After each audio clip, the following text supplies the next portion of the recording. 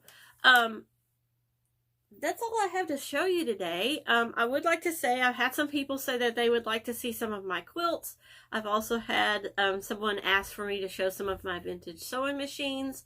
So I think over the next few days, coming weeks, I might make some little videos to post vlog style, showing those kind of things. Maybe not necessarily a floss tube, but just things that people have asked about.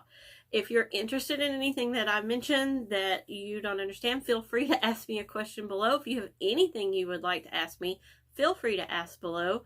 I would like to thank you all for watching and subscribing, and I'm really grateful. Thank you for watching my videos.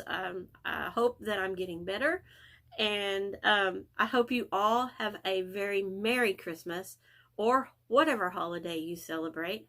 Happy holidays, and I hope we all have a great new year. It has to be better, right? So on that note, see you next time, Flosstube.